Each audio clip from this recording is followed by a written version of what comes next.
Crystal chandeliers tremble above the polished marble. Natalie, CEO, points her wineglass at Michael, the quiet man in the worn shirt. Do you even understand this business? The scent of ambition hangs heavy in the air, thick with her contempt. But the reader knows. Soon, Natalie will beg for this man's help. Heads turned. A few chuckles escaped the executive seated nearby. Michael Turner, 38, a quiet, single father with worn hands and a shirt that had seen better days, didn't flinch. He simply adjusted his cuff and looked back at her with calm, steady eyes. No one noticed the tension in the air tightening like a rope around their throats. No one expected that within minutes, this quiet man, the one she mocked, would be the only thing standing between Natalie and chaos itself. Before we dive in, drop a comment with where you're watching from, and don't forget to hit subscribe for more videos like this. Let's begin. Asterisk. The dinner was supposed to be routine, an investor's banquet in downtown Chicago. Crystal chandeliers hanging heavy above polished marble floors.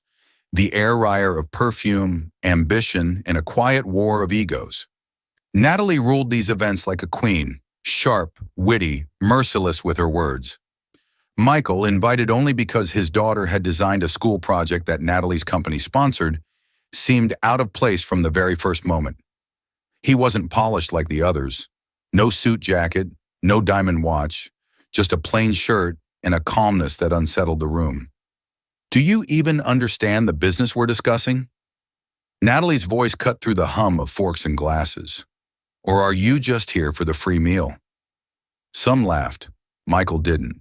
His voice, deep but steady, finally broke the silence. I'm here because you asked. And sometimes, he said softly, it's the quietest one at the table who's listening the closest. A few eyes widened. Someone coughed awkwardly. Natalie's smirk faltered, but before she could retort, it happened. The crash came like thunderlass, exploding, screams erupting as the banquet hall doors slammed open. Two masked men stormed in, shouting, waving metal pipes, shoving terrified servers to the ground. Guests gasped, some dropping beneath the tablecloths, others frozen in place. Natalie's hand trembled on her glass, her breath short. The color drained from her face as one of the men bellowed. Wallets, phones, nobody move. Chaos spread like wildfire.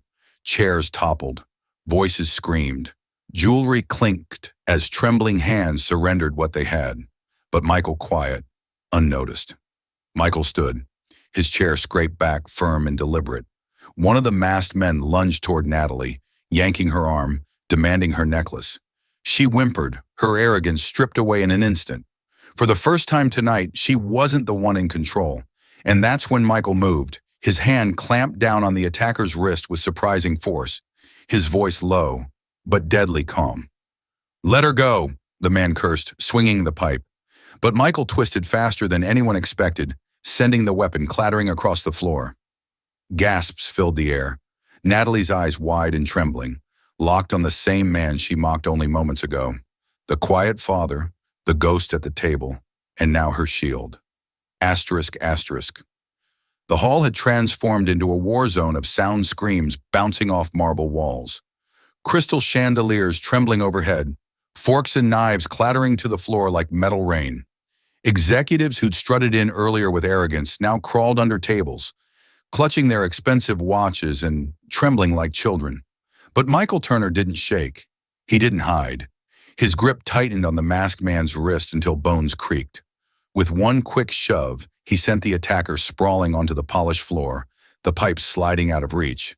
The second intruder froze for a heartbeat, stunned that this quiet, unremarkable man had dared to resist. His hesitation didn't last. He roared and lunged at Michael with a knife flashing in the chandelier light. Gasps erupted. Natalie's breath snagged in her throat. For the first time in years, her sharp tongue failed her. She could only whisper, Michael, as though his name itself was a prayer. Michael didn't flinch. He sidestepped with surprising precision, his shoulders slamming into the attacker's ribs. The knife clattered away, skidding beneath the table. With a swift movement, Michael kicked the man's legs from under him and pressed him face down to the ground. It wasn't polished martial arts. It wasn't elegant. It was raw, practical moves learned not in gyms, but in nights when survival meant defending yourself and your family. Stay down, Michael growled, his voice carrying a weight that silenced even the screaming guests. A moment the chaos froze. People peeked out from behind overturned chairs, eyes wide. They had just witnessed the quietest man in the room dismantle. Two armed intruders with nothing but grit and steady hands. Natalie's chest heaved. Her mind raced back to every mocking word she had flung at him minutes earlier. "Do you even understand the business we're discussing?" Her voice from earlier echoed like poison in her ears. She had seen him as less polished, less valuable, less worthy of sitting at her table. But now, as he stood between her and danger, she realized how wrong she had been. The intruders, bruised but not unconscious, scrambled toward the exit. Panicked. They hadn't expected resistance, especially not from a man who looked like he belonged in the shadows of the room. One spat a curse over his shoulder as they fled into the night. Silence followed, a suffocating, heavy silence. Then came the applause, hesitant at first, then growing louder. Executives, servers, even security guards, who had been frozen in fear, rose to their feet. "Did you see that?" one man whispered. "He took them both down," another murmured. But Michael didn't smile. He didn't bow or bask in their awe. He simply straightened his shirt, glanced at Natalie, and walked back to his chair. The irony wasn't lost on anyone. He returned to the same place where he had been mocked for being invisible. Only now every eye in the room followed him. With a strange mix of gratitude and shame, Natalie stood frozen, her heart pounding. She wanted to speak, but her throat tightened. "How do you apologize for mocking a man minutes before he saved your life?" "Michael!" Her voice cracked. She stepped closer, her heels clicking against marble. He raised a hand, silencing her without malice. "Don't," he said softly. His tone wasn't bitter, but tired, as if he'd heard too many hollow apologies in his life. Natalie's chest ached.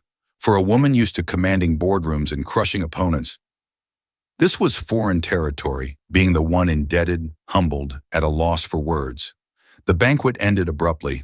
Police arrived, statements were taken, and guests dispersed, whispering about the quiet father who turned into a protector. Reporters outside buzzed with questions, cameras flashing as Natalie shielded her face from the press. But Michael didn't wait for thanks. He slipped out the side door into the cold night air, his breath fogging in the wind. Natalie caught him just before he reached the street. "Michael, wait." Her voice was softer now, stripped of mockery. "You could have walked away. You could have let them take everything." "Why did you step in?" Michael turned, his tired eyes meeting hers. "Because my daughter's 10 years old. If she were here scared like you were tonight, I'd want someone to stand up for her. It doesn't take money to protect people, Natalie. Just courage." His words cut deeper than any insult she had ever hurled. They carried no pride, no demand for recognition, just truth. For the first time in years, Natalie felt her composure slip. The woman who had built an empire on power and sharp edges suddenly blinked back tears. "You're a better leader than I am," she whispered almost to herself. Michael shook his head. "I'm just a dad who doesn't want his kid growing up in a world where people look away when things go wrong." The words lingered in the air, heavier than the winter wind. Natalie swallowed hard.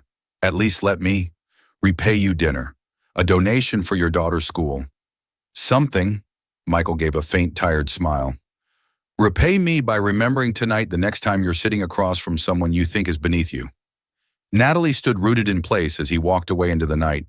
The woman who once mocked him now watched him vanish with the haunting realization that power wasn't about titles or suits. It was about the quiet courage of a father who refused to let fear win. And for the first time in her life, Natalie Pierce wondered if all her success meant anything compared to that. The night after the banquet, Natalie Pierce didn't sleep. She tossed and turned in her penthouse suite, the skyline of Chicago glittering like a promise she no longer trusted. Every time she closed her eyes, she saw Michael, his steady hands, the calm fire in his eyes as he protected her, and the way he walked away without asking for anything. For a woman who lived her life in boardrooms filled with sharks, it was disarming. No one ever did something for her without expecting a favor, a contract, or a seat at her table. But Michael had done exactly that. And she had mocked him first. By morning. She made a decision. The next day, Michael was back in his quiet life. His daughter Emily, 10 years old, with a gap-toothed smile and a backpack nearly bigger than her, was finishing breakfast at their small kitchen table. The apartment was modest, walls patched with wear, but Michael kept it clean. "Dad, you're late again," Emily teased, spooning cereal into her mouth. "You need to eat too, or you'll faint at work." Michael chuckled, ruffling her hair. "I'll grab something on the way. Don't worry about me, kiddo." But Emily worried anyway. She saw the tired lines on his face, the way he skipped meals so she wouldn't. That morning, Michael walked her to school, kissed her forehead, and went straight to his shift at the auto repair shop. The noise of drills, clanging metal, and the smell of oil was his world, a far cry from the marble floors of Natalie. Pierce's world. He thought last night would fade into memory. But at DE around noon, the rumble of sleek engines broke. The routine of the shop. A convoy of black cars pulled up outside, drawing stares from the mechanics. Out stepped Natalie Pierce herself, flanked by assistants in sharp suits. Michael froze midwife, grease on his palms. "You've got to be kidding me," he muttered under his breath. The whole shop went silent. Mechanics whispered to each other, gawking. "Is that? No way! The CEO!" Natalie walked straight toward him, heels clicking on concrete. There was no mockery in her eyes today, only determination. "Michael," she said softly, "we need to talk," he sighed, wiping his hands on a rag. "I thought we already did." She shook her head. "No, last night you protected me and I mocked you before that. I can't let that stand." Michael folded his arms. "You don't owe me anything, Natalie. I didn't do it for you. I did it because it was right." "I know," she said quickly, "and that's exactly why I can't let it go. You showed me what real leadership looks like, and you showed me what kindness really is." The mechanics watched with open mouths, unable to believe the richest woman in Chicago was practically apologizing to one of their own. Michael gave a small, tired laugh. "Words are easy, Natalie. Actions matter more." Her expression softened. "Then let me show you." Later that evening, when Michael picked Emily up from school, a surprise was waiting. Natalie stood near the entrance, holding a backpack nearly identical to Emily's. Emily tilted her head. "Dad, who's she?" Michael cleared his throat. "This is Miss Pierce. She's from work." Natalie knelt down so she was eye level with Emily. Her blazer caught the sunlight, but for once, she didn't look like a CEO. She looked like a woman trying to make things right. "You must be Emily," she said warmly. "Your dad is very brave. He saved me last night." Emily's eyes widened.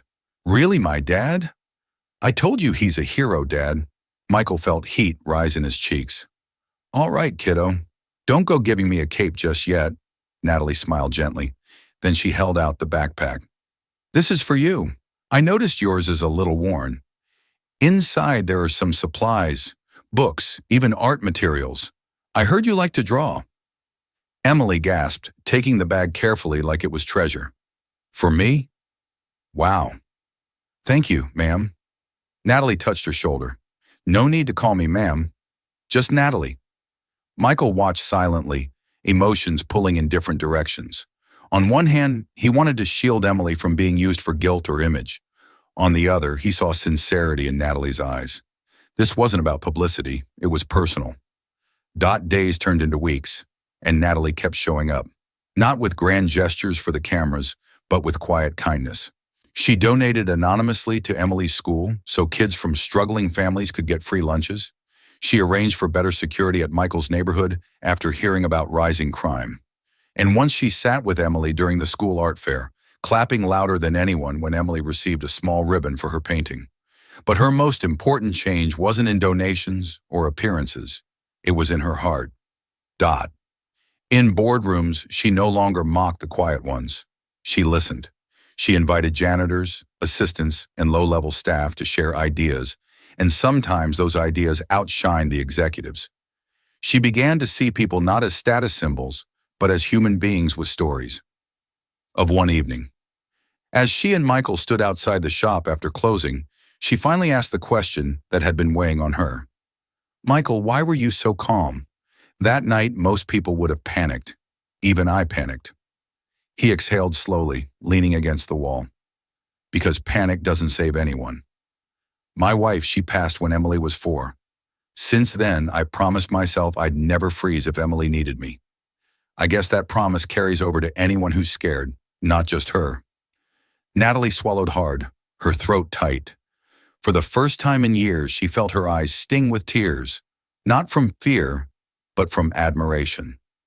You don't even realize it, do you? She whispered. You've changed me. I mocked you because I thought silence meant weakness. But it turns out it meant strength I couldn't even understand. Michael shrugged lightly. We all learn from each other. Even CEOs, she laughed softly. It was the first genuine laugh he'd heard from her. Weeks later, during another investor dinner, Natalie did something no one expected. When the quietest man at the table was mocked by a fellow executive, she stood. Her voice cut through the chatter. Be careful who you laugh at. Sometimes the quiet ones are the ones who will save your life when chaos breaks out. Her words silenced the room. Every eye turned toward her, not with amusement, but with respect. And somewhere in the back, Michael, invited again, only because Emily had won another small school award, caught her eye. She gave him the faintest nod, a promise unspoken. This time the quiet man was an invisible dot. And Natalie Pierce wasn't the same woman anymore.